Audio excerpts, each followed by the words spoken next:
교회는 누구에게나 열려 있어야 하는 곳 아닌가요? 하지만 현실 속 많은 사람들은 점점 교회 문 앞에서 발길을 돌리고 있습니다. 신앙이 식어서도 아닙니다. 하나님이 싫어져서도 아닙니다. 그저 돈이 없어서입니다. 어느 청년의 이야기입니다. 월세를 내고 나면 통장에 남는 돈은 겨우 몇만 원. 그 상태로 교회에 가면 점심 식사 자리, 모임 회비, 수련회 신청, 그리고 청년부 행사비까지 계속해서 지출이 이어집니다.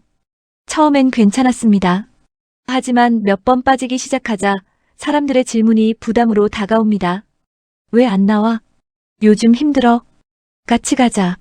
그 말이 따뜻한 관심이라는 걸 알면서도 점점 마음은 위축됩니다. 결국 그는 조용히 교회를 떠났습니다. 사실 이런 사람은 생각보다 많습니다. 누군가는 헌금이 부담돼서, 누군가는 옷차림이 신경 쓰여서, 누군가는 모임 비용이 무서워서 교회를 멀리합니다. 신앙보다 먼저 경제적 현실이 벽이 되어버린 것입니다. 예전에는 교회가 가난한 사람들의 쉼터 역할을 하던 시절이 있었습니다.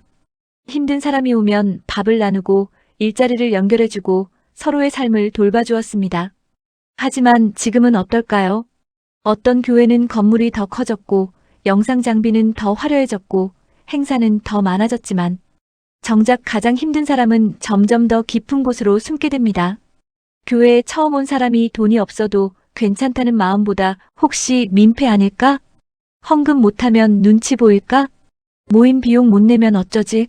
이런 생각부터 하게 된다면 무언가 정말 중요한 것을 잃어버린 건 아닐까요?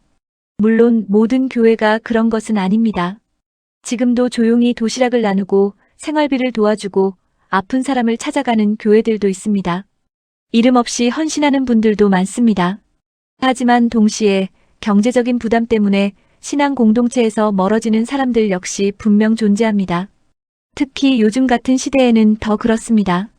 물가는 오르고 월급은 그대로고 청년들은 취업과 빚에 지쳐갑니다. 중장년층도 상황은 비슷합니다. 자영업은 어렵고 대출 이자는 무겁고 노후 준비는 막막합니다. 삶 자체가 버거운 시대에 사람들은 점점 마음의 여유를 잃어갑니다.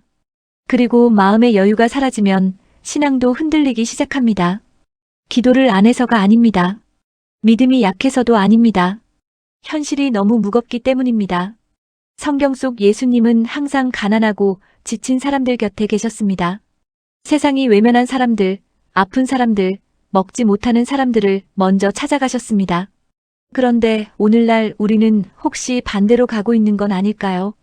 형편이 어려운 사람일수록 교회 문턱을 더 높게 느끼게 만들고 있는 건 아닐까요?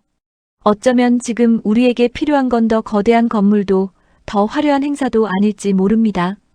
괜찮아, 그냥 와. 이 한마디일 수도 있습니다. 돈이 없어서 교회를 못 간다는 말은 단순히 경제 문제만이 아닙니다. 그 안에는 위축감, 비교, 외로움, 눈치, 그리고 상처가 함께 들어 있습니다. 그리고 그 감정을 아무도 알아주지 않을 때 사람은 조용히 사라집니다. 신앙은 원래 부자만의 것이 아니었습니다.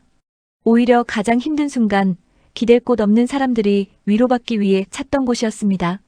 지금도 늦지 않았습니다. 누군가 교회를 떠났다면 믿음이 없어서라고 단정하기 전에 혹시 그 사람이 삶에 너무 지쳐 있었던 건 아닌지, 경제적 현실 앞에서 스스로 작아지고 있었던 건 아닌지 한 번쯤 돌아봐야 할지도 모릅니다.